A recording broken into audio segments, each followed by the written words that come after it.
This is the story of a bankrupt yogurt company saved by Jerry Garcia and the Grateful Dead, a rock band that nearly got buried by its own rescue plan. In the summer of 1972, Springfield Creamery owed back taxes it couldn't pay. The fix came from the Grateful Dead, and in 28 days, roughly 4 times more people would show up to help than anyone in Oregon knew what to do with. Springfield Creamery started in 1960 as a milk bottling operation. Chuck and Sue Kesey ran it, delivering bottles to homes and schools all around Eugene. Chuck had a dairy science degree from Oregon State. Sue kept the books until 1969, when a woman named Nancy von Brosch Hamren took over that job instead and brought a skill nobody at the creamery had. She knew how to make yogurt. Chuck saw an opening. He read about a probiotic strain called Lactobacillus acidophilus, a live culture that made yogurt genuinely good for digestion. No other creamery in the country was putting it in a commercial product. So Chuck and Nancy, they built a recipe. They named it after the woman who made it, Nancy's Yogurt. Here's the problem. It was 1972 and yogurt was still a strange food to most Americans. One local paper later put it bluntly, only weirdos ate yogurt. The product that would eventually put Springfield Creamery on shelves nationwide wasn't drawing customers yet. It was drawing debt. By early 1972, the creamery was behind on payroll taxes. A tax bill came due and Chuck and Sue didn't have the money to cover it. Back taxes don't wait, and a business this small had no room to absorb a hit like that. Without a fast infusion of cash, the company Chuck and Sue had spent 12 years building was going to fold. So Chuck did something that on paper makes no sense. He got in his van and drove south to Marin County, California. Not to see a banker, not to see an investor.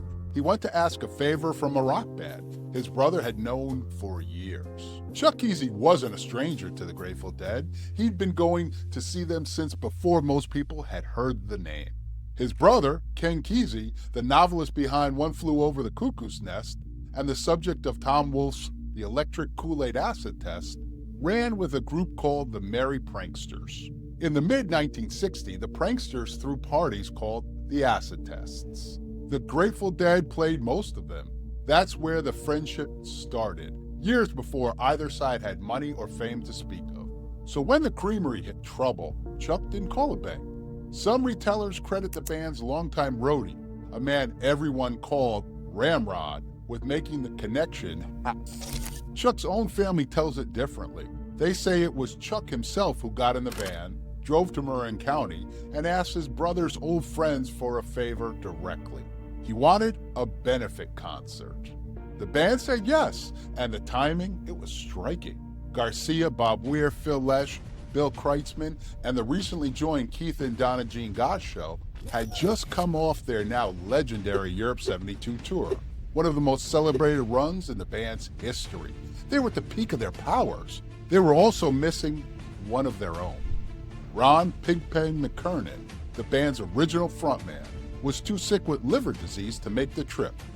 He ended up passing within the year. The lineup that said yes to a yogurt company wasn't whole, and it wasn't going to be whole again. That contrast runs deeper than the lineup. 4 months earlier, this same band had traveled Europe with a touring party pushing 50 people, playing seated theaters with professional sync recording and a crew that knew exactly what it was doing, riding on the strength of albums like Working Man's Dead and American Beauty, the records that had already turned them into a commercial act. Now they were saying yes to a stage that didn't even exist, in a field outside of town most of them had never heard of, built by whoever showed up to help. That gave Chuck 28 days. He had never organized an outdoor concert before. Almost nobody had. Not really. Not on this scale. Not in Oregon. There was no prototype, he says later. No promoters, no security company, no blueprint to follow. What they had was a field outside Veneta, on land that would later become the Oregon County Fair, and a small army of volunteers willing to show up and build something out of nothing.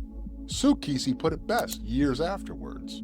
We went from yogurt makers to concert promoters in 28 days. The merry pranksters cleared fallen trees and built the stage themselves. Ken Kesey was there the entire time, out on the farm, watching his brother pull off something even the pranksters hadn't attempted. He never stepped on stage. He didn't need to. Some call the whole weekend the last acid test the pranksters and the Dead ever pulled off together. Other volunteers hauled water, cooked food, ran informal childcare, and directed what traffic they could. To save money on printing, the Creamery, they didn't order tickets. They used what they already had. Leftover Nancy's yogurt labels stamped with the price. $3 in advance, $3.50 at the gate. One more name belongs in this part of the story, even though he never set foot on that stage. A young, mostly unknown musician named Hugh Craig III spent part of the early 1970s driving delivery trucks for an operation called Natural Foods Express, hauling Nancy's yogurt from Oregon down to the San Francisco Bay Area on overnight runs, splitting the work and a station wagon with his business partner, a University of Oregon grad named Gilbert Rosborn. The two of them padded out the route with a side business delivering underground comic books to health food stores along the way. It would later go by a different name, Huey Lewis. He'd later claim that he wrote Working for a Living somewhere on that overnight route. Lewis wasn't at the Veneta show. Asked about it years later, he was direct about it. I wasn't there, but we did a show for the Creamery, and that was a real fun gig. Before he was famous, he was one more person keeping the small company alive, one delivery at a time. 28 days, a field, a stage built from fallen trees, and tickets that used to be yogurt labels. That's what the Keseys had, 3 days before an estimated 5,000 people were supposed to show up. 5,000 people. That's what Chuck and Sue Kesey planned for. That's how much food they set aside, how many cars they expected on a 2-lane road, how much traffic a small Oregon town could absorb on a Sunday afternoon. They were wrong by a factor of 4, maybe 6. Nobody agrees on the exact number who showed up in Veneta on August 27, 1972. Lane County Sheriff's deputies put it between 20 and 30,000. The show's MC, Ken Babbs, later claimed it was closer to a couple 100,000. That number is almost certainly stretched by memory and decades of retelling. But even the conservative estimate means one thing. More than 20,000 Deadheads arrived. 4 to 6 times more people than anyone had planned for. Chuck had tried to plan for this too. He calculated how much water a crowd that size would drink and arranged for a full Creamery tank truck to be brought in. Enough, he figured, to cover it. Halfway through the show, people started showering in it instead. Even the water plant couldn't survive contact with how many people actually came. Highway 126 couldn't handle it either. Cars backed up for miles.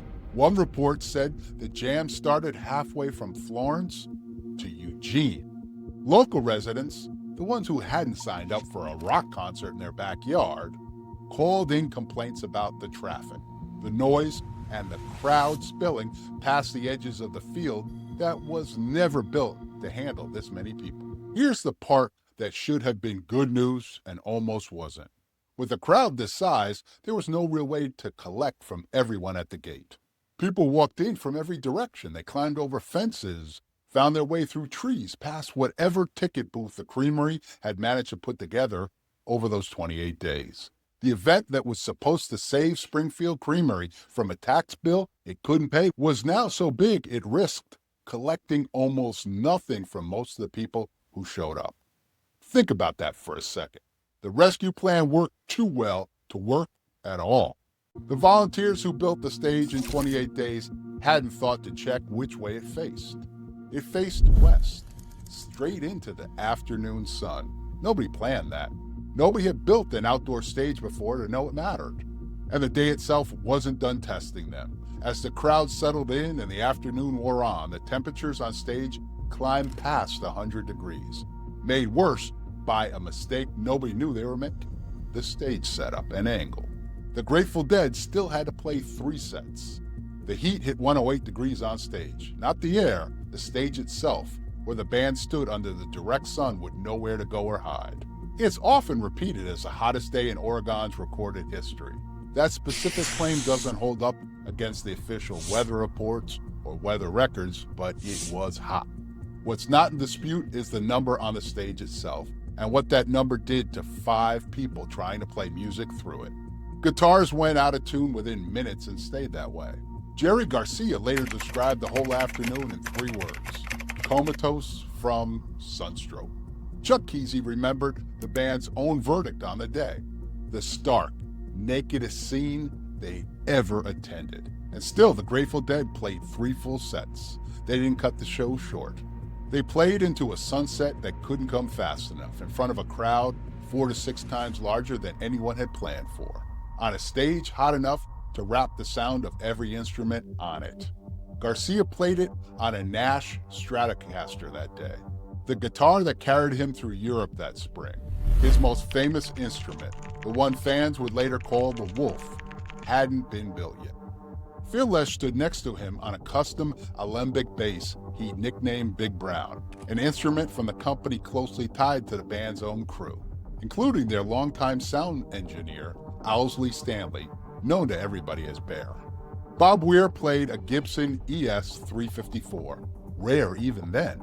None of it stayed in tune for long in that heat, but for a few minutes at a time, before the strings drifted.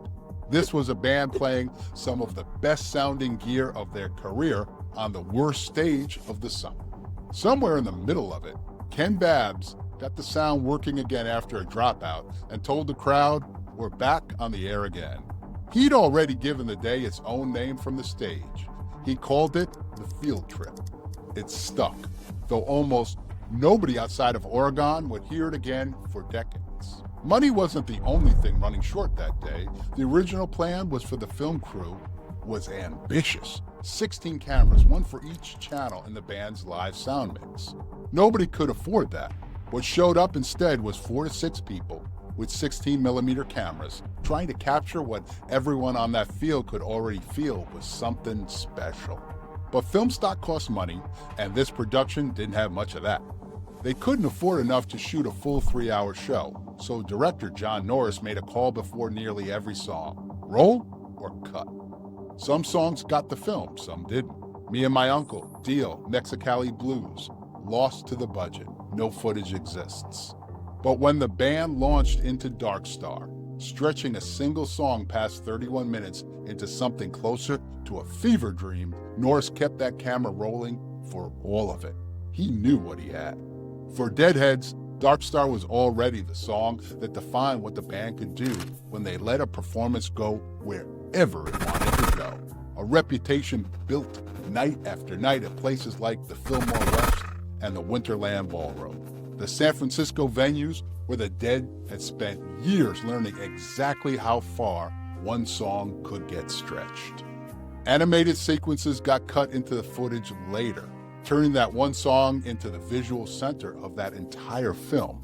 If you only had enough stock for a handful of moments, that was the moment. By the time the last chords of the third set faded and the sun finally dropped behind the trees, nobody could say the day had gone according to plan. The crowd was too big, the heat absolutely brutal. The film crew ran out of film, and still, when it was all over, Grateful Dead handed Springfield Creamery the money they had come to raise, $12,000 to $13,000. Enough. Sue Kesey put it simple years later. It got them over the hump. No contract required it, no lawsuit threatened them into it. A band that had every reason to walk away with a good story and nothing else, instead gave away what they came with because a friend needed it. The money problem got solved that same afternoon. The film problem took 41 years. Betty Cantor Jackson ran the original audio that day, capturing the soundboard feed that would later circulate among collectors as one of the most sought-after tapes in the band's history. Her recordings had become the gold standard for soundboard quality among Deadheads. They were distinct enough, trusted enough, that they earned their own name, Betty Boards. What she captured that afternoon sat on tape for decades, waiting the same way the footage was. What that 4 to 6 person crew shot on 16mm didn't come out as a finished movie. It couldn't. Not with the stock they'd run out of, not with the songs missed entirely. For decades, Sunshine Daydream existed mostly as a rumor and in bootleg form. Unofficial copies passed hand to hand among Deadheads. Occasional screenings popped up here and there. But an official release, it never came. Not for over 4 decades. Then, in 2013, something happened. A company called Plangit Processes went back into the original sync tracks and corrected the wow and the flutter, the small pitch drift that decades of old tape naturally developed. Jeff Norman remixed the sound at TRI Studios, working from Betty's original board mix. Dave Glasser handled the final master. New interviews went into the finished film too. Ken Babbs, Sam Cutler, Wavy Gravy, and Carolyn Mountain Girl Garcia. All of them look back on a day they'd lived through 4 decades earlier. On August 1st, 2013, Sunshine Daydream screened to theaters for one night only. 6 weeks later, on September 17th, it finally got a full release. DVD, Blu-ray, 3 CDs, 4 vinyl records. 41 years after that field in Veneta, people could finally watch the whole thing, even though it wasn't complete. New Riders of the Purple Sage opened the show that day, and their set sat unreleased even longer. It didn't come out until 2020, and when it finally did, it carried the name Ken Babbs had given the whole afternoon on stage decades earlier. Field Trip. Almost 50 years after he said it into a microphone that kept cutting out, the name finally made it onto something people could hold. Here's what's left after all of it. In 2026, Springfield Creamery is still standing, still family run, now called Nancy's Probiotic Foods, and its yogurt sits on shelves nationwide. Chuck Kesey died in November of 2025 at 87. Sue Kesey died a few months before him in August at 86 years old. In 2022, for the 50th anniversary, the family printed shirts with a line that says everything this story needs it to. The day a rock band saved a yogurt company. Proceeds went to the Rex Foundation, the charity that the Grateful Dead started themselves. The same impulse that got them in that van to Oregon in the first place. Still running 50 years later. Neither Kesey lived to see the shirt reach its own anniversary. One more number if you want the irony spelled out. The Nash Stratocaster Jerry played that day, out of tune in the heat, sold in 2019 for $1.9 million. A show that raised $12,000 to $13,000 to keep a company alive was played on a guitar now worth more than 150 times that number. The cameras that rolled at Veneta were supposed to produce something historic on their own. As one of the film's own producers put it later, this was meant to be the first authorized Grateful Dead concert film ever. It didn't turn out that way. A show filmed 2 years after Veneta, the Winterland shows that became the Grateful Dead movie, made it into theaters in 1977. 36 years before anyone would see a finished cut of what happened in that Oregon field. Veneta got there first. It just didn't get seen first.